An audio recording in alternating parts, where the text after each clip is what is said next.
Assalamualaikum warahmatullahi wabarakatuh. Perkenalkan, nama saya Wafirul Hairiyah. Saya dari Fakultas Hukum dan Ilmu Sosial, program studi hukum dari semester 3 dengan MPM 2374 Saya di sini ingin memenuhi tugas dari dosen pengampu Bapak Ibrahim Hikmah Edrisi, SHMH, mata kuliah Hukum Acara Pidana. Jadi saya di sini ingin membahas tentang materi KUHP bab 8 tentang alat bukti, barang bukti, dan teori pembuktian. Alat bukti. Bagi penuntut umum, pembuktian adalah usaha untuk meyakinkan hakim, yakni berdasarkan alat bukti yang ada agar menyatakan seorang terdakwa bersalah sesuai dengan surat atau catatan dakwaan. Bagi terdakwa atau penasihat hukum, pembuktian adalah usaha sebaliknya untuk meyakinkan hakim, yakni berdasarkan alat bukti yang ada, agar menyatakan terdakwa dibebaskan atau dilepaskan dari tuntutan hakim atau meringankan pidananya. Bagi hakim atau hasil pembuktian tersebut, yakni dengan adanya alat bukti yang ada dalam persidangan, bagi yang berasal dari penuntut umum atau penasihat hukum atau terdakwa, dibuat dasar untuk membuat keputusan. Berdasarkan pasal 184 KUHP disebutkan bahwa alat bukti yang sah ialah yang pertama, keterangan saksi. Pasal 1 angka 26 KUHP menyatakan saksi adalah orang yang dapat memberikan keterangan guna kepentingan penyidikan, penuntutan, dan peradilan tentang suatu perkara pidana yang ia dengar sendiri, ia lihat, dan ia alami sendiri. Keterangan saksi yang mempunyai kekuatan alat bukti ada 3 syarat, yaitu yang pertama, syarat objektif. Tidak boleh ada hubungan keluarga dan mampu bertanggung jawab. Usia 15 tahun, sudah menikah, dan tidak gila. Yang kedua, syarat subjektif, menerangkan apa yang ia lihat, ia dengar, dan ia alami sendiri. Yang ketiga, syarat formal, keterangan saksi diucapkan dalam sidang pengadilan. Yang kedua, diucapkan di bawah sumpah dan tidak dikenai unus testis, nulus testis. Saksi wajib hadir apabila dipanggil dan tidak dapat hadir diancam dengan pasal 224 522 KUHP. 3 kelompok yang tidak wajib menjadi saksi. Yang pertama, mereka yang mempunyai hubungan keluarga dengan terdakwa dengan pasal 168 KUHP, mereka yang dapat menjadi saksi. Yang kedua, PU dan terdakwa setuju, maka keterangannya yang mengikat hakim. PU atau terdakwa tidak setuju, maka keterangannya tidak mengikat hakim. Yang kedua, karena pekerjaan, jabatannya diwajibkan menyimpan rahasia, dapat diminta mengundurkan diri, misalnya dokter atau notaris. Yang ketiga, secara mutlak atau absolut tidak dapat menjadi saksi anak berusia kurang dari 15 tahun dan belum menikah, atau orang hilang ingatan. Keterangan ahli. Beberapa catatan terkait dengan keterangan ahli, yaitu yang tepat adalah keterangan ahli dan bukti saksi ahli.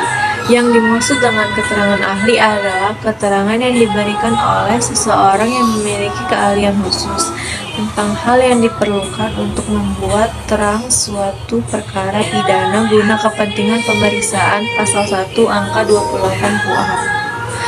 Yang dimaksud ahli atau ahli yang mempunyai keahlian khusus, pasal 120 KUHP.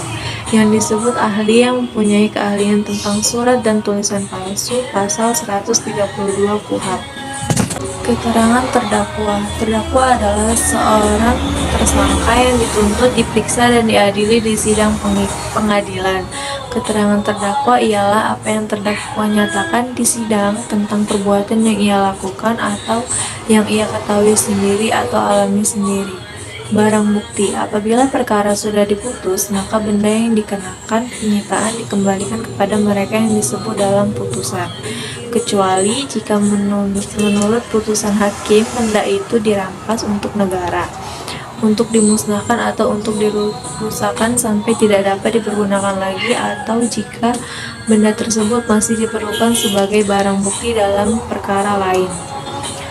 Nampak bahwa barang bukti ini terkait dengan barang atau benda yang sudah dilakukan atau dikenakan penyitaan oleh aparat penyidik. Benda atau barang yang dapat disita dapat dibaca dalam bab tentang upaya paksa. Kelemahan teori ini mengesampingkan keyakinan hakim sehingga hakim tidak bisa bergerak secara bebas untuk memutus tentang kebenaran perkara yang dihadapi. Kelebihannya, dengan alat buku yang sudah ditentukan dan mengikat hakim, maka hakim harus tunduk pada peraturan UU yang mengatur masalah pembuktian. Teori pembuktian. Teori pembuktian berdasarkan UU secara positif. Teori pembuktian ini didasarkan dulu kepada alat-alat bukti yang disebut UU. Menurut Simon, sistem atau teori ini berusaha menyingkirkan pertimbangan subjektif dalam mengikat hakim secara ketat menurut peraturan pembuktian yang keras. Kelemahan teori ini kan keyakinan hakim sehingga hakim tidak bisa bergerak secara bebas untuk teori pembuktian berdasarkan keyakinan hakim saja. Teori pembuktian ini didasarkan melulu kepada keyakinan hakim atau hati nurani hakim sehingga pemidanaan dimungkinkan tanpa didasarkan kepada alat-alat bukti dalam UU. Sistem ini dianut oleh Prancis. Kelemahan sistem teori ini terlalu memberi kebebasan yang besar kepada hakim sehingga sulit diawasi di sisi yang lain. Terdakwa juga sulit melakukan pembelaan. Kelebihan sistem teori ini, di tangan hakim yang jujur, berdedikasi, dan bermoral akan bisa diharapkan putusan yang adil bagi terdakwa maupun dirasakan oleh masyarakat. Teori pembuktian keyakinan hakim atas alasan yang logis. Teori pembuktian ini didasarkan kepada keyakinan hakim sampai batas tertentu. Menurut teori ini, hakim dapat memutuskan seseorang bersalah berdasarkan keyakinan yang didasarkan kepada dasar-dasar pembuktian disertai dengan suatu kesimpulan. Teori ini pecah menjadi dua, yaitu yang pertama, teori pembuktian keyakinan hakim atas alasan yang logis. Yang kedua, teori pembuktian berdasarkan undang-undang secara negatif. Sekian pembahasan dari saya. Billahi fisabilillah, astagfirullah khairan. Assalamualaikum warahmatullahi wabarakatuh.